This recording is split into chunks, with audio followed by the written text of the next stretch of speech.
Muy buenas tardes, señores y señores. Bienvenidos al desarrollo de esta clase asincrónica correspondientes a la materia de ciencias naturales. Un gusto compartir con ustedes. Iniciamos este proceso educativo, obviamente presentándoles el documento correspondiente al material de apoyo que ustedes tienen en su aula virtual.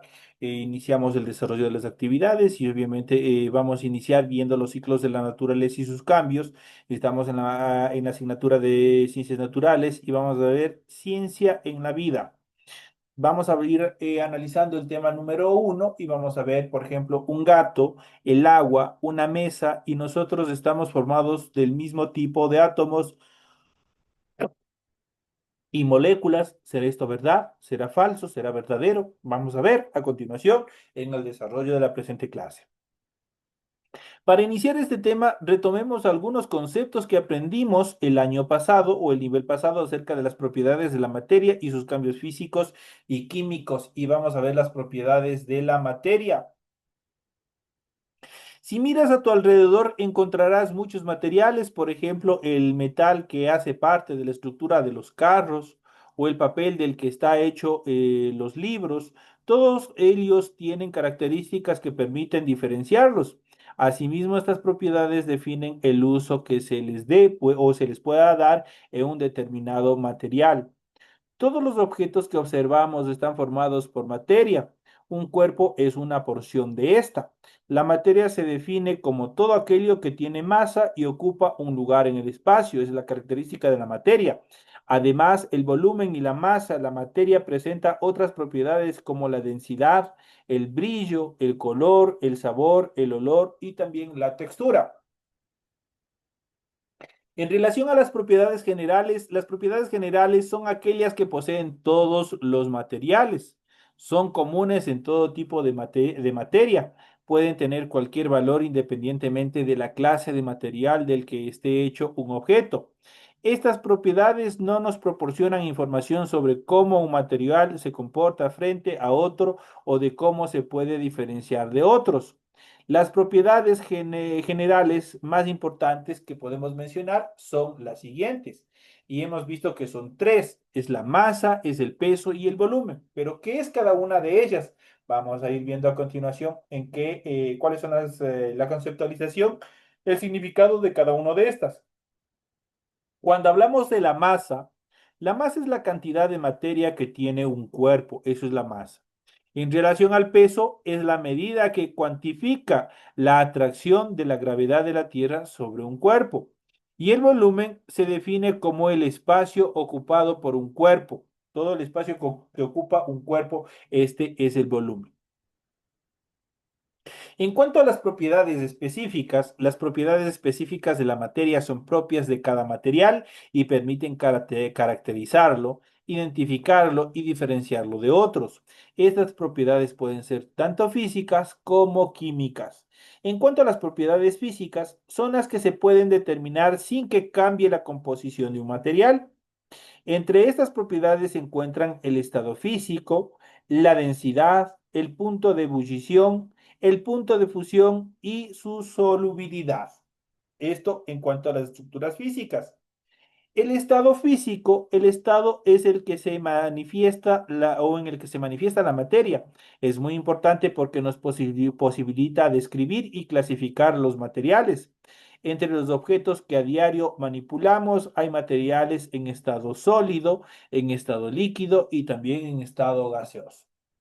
Cuando hablamos de la densidad es la cantidad de materia o de masa existente en un volumen determinado. El punto de ebullición es la temperatura a la cual una sustancia pasa de estado líquido a estado gaseoso. Este valor es distinto para cada sustancia, por lo que se usa para identificarlo. Pues cada elemento, cada material, obviamente tiene un punto diferente de ebullición. En cuanto al punto de fusión, es el peso, perdón, es el paso de estado sólido a estado líquido. El punto de fusión es la temperatura en la que ocurre la fusión y es diferente para cada sustancia, al igual que la anterior. La solubilidad es la propiedad que tienen las sustancias para disolverse en un líquido a una temperatura determinada o establecida. Esto en cuanto son las características de las propiedades físicas.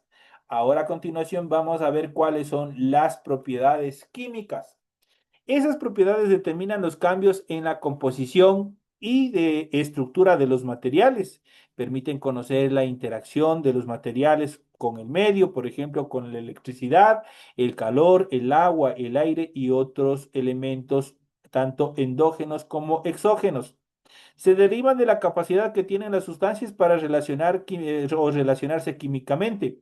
Habrán ustedes observado cómo un trozo de hierro que permanece a la intemperie, va apareciendo un polvillo de color rojo. Esto sucede por la acción del oxígeno del aire sobre el hierro. En cuanto a los cambios de la materia, los cambios de la materia pueden ser físicos y químicos, cuando únicamente afectan su forma, tamaño o estado de agregación. Son considerados cambios físicos. Los que alteran la naturaleza de la sustancia y su composición son considerados cambios químicos. En cuanto a los cambios físicos, en un cambio físico la materia cambia su apariencia, pero no se altera su composición. Por ejemplo, disolver azúcar o sal en agua, la formación de hielo y la evaporación de un líquido son ejemplos de cambios físicos. En los tres ejemplos, los materiales modifican su apariencia y la forma, pero no se produce cambios en la estructura ni en la composición del material. Por ejemplo, el agua es la misma, no importa el estado en el que se encuentre. Cuando en los cambios físicos hay influencia de calor, hablamos de cambios progresivos y de cambios regresivos. Los primeros ocurren cuando la materia pasa de un estado de mayor agregación a uno de menor agregación, por ejemplo, de sólido a líquido, de líquido a gas o sólido directamente a gas. Los cambios regresivos ocurren vuelta cuando la materia pasa de un estado de menor agregación a un estado de mayor agregación, por ejemplo, de gas a líquido, de líquido a sólido y de gas directamente a sólido. Así tenemos los cambios de estado de la materia que explicaremos a continuación.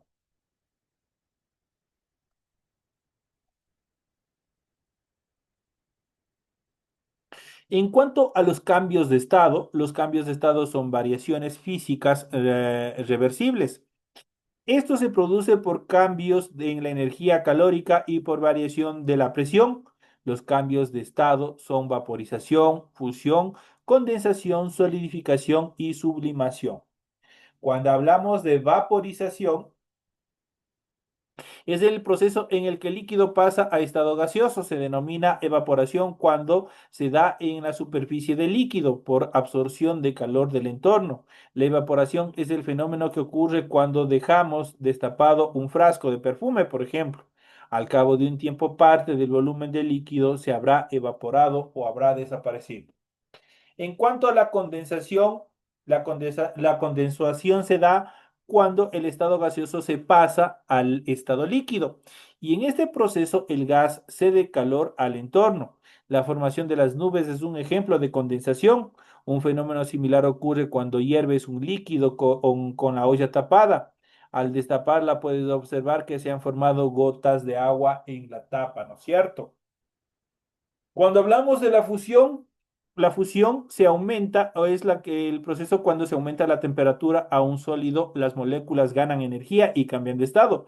Por ejemplo, al aplicar calor a una tira de metal magnético, este se derrite por el de magnesio, pero, perdón, este procede a derretirse. La calor hace que se modifique su cuerpo, su estructura. En cuanto a la solidificación, es el cambio de estado de un líquido a un sólido debido a la liberación de calor. Ese proceso es evidente en la formación, por ejemplo, del hielo. Y por último tenemos la sublimación. La sublimación es el proceso por el cual una sustancia sólida se traspasa directamente al estado de vapor sin pasar por el estado líquido. Las sustancias sólidas que presentan estas propiedades se transfieren sin fundir al estado de vapor. Por ejemplo, el yodo, la naftalina y el hielo seco. Cuando el transcurso es directamente de gas a sólido, se llama sublimación regresiva o deposición. Esas son las características en cuanto a este último tema de sublimación. Aquí nosotros podemos ver en un gráfico justamente todos estos procesos. Tenemos sólido, líquido, gaseoso y tenemos los diferentes procesos de transformación, la vaporización, la condensación, la sublimación regresiva, tenemos la fusión y tenemos la solidificación. ¿Cómo se dan? En función de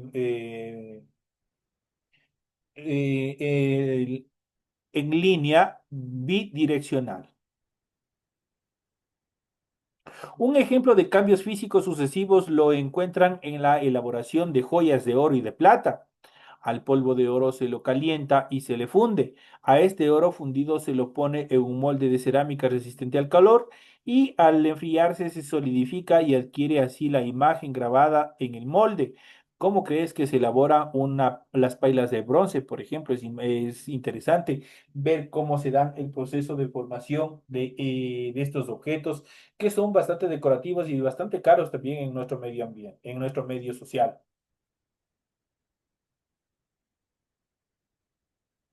En cuanto a los cambios químicos, por ejemplo, cuando quemamos un trozo de papel, encendemos una vela o cocinamos con los alimentos, ocurren cambios químicos. En estos ejemplos se empieza con unos materiales que luego se transformarán en sustancias diferentes. Por ejemplo, al quemar el papel, este material no solo se modifica de forma y estado, sino que su estructura y composición dejan de ser la misma. Esta variación es irreversible, es decir, que no podemos observar o obtenerlo nuevamente el papel. Determinar a simple vista si ha sucedido en verdad un cambio químico no siempre es fácil. La manera más segura es analizar las sustancias en el laboratorio para ver si son iguales con las que empezamos o si se trata de otras. En los cambios químicos se producen reacciones químicas. Estas se dan cuando dos o más sustancias reaccionan para dar lugar a sustancias diferentes. Existen ciertas características que a simple vista nos indican si se ha producido o no un cambio químico. Por ejemplo, las alteraciones de temperatura, los cambios de olor, las modificaciones de calor, el desprendimiento de un gas y la formación de un sólido o de luz. En cuanto a la evolución e historia de las teorías sobre la constitución de la materia, desde los inicios de la civilización, las personas se preguntaron sobre la estructura de la materia. La palabra átomo, por ejemplo, viene del griego que significa indivisible, ya que esta cultura fue una de las primeras en estudiar la composición de la materia. Vamos a revisar brevemente las teorías de modelos anteriores a las estructuras del átomo hasta llegar al modelo actual o el modelo cuántico que nosotros podemos ver. Y aquí nosotros tenemos un organizador gráfico en el cual vamos a ir viendo por años cómo fue evolucionando cada uno de ellos.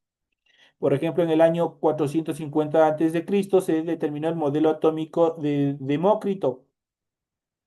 Este postuló que era imposible que la materia se dividiera infinitamente, por lo cual debía existir una unidad mínima. En el año de 1808, el modelo atómico de Dalton apuntó al átomo como una sola partícula. En 1897, el modelo atómico de Thomson dividió el átomo entre cargas positivas negativas con fuerzas de atracción eléctrica. Hasta el año de 1916 se determinó el modelo atómico de Sommerfeld.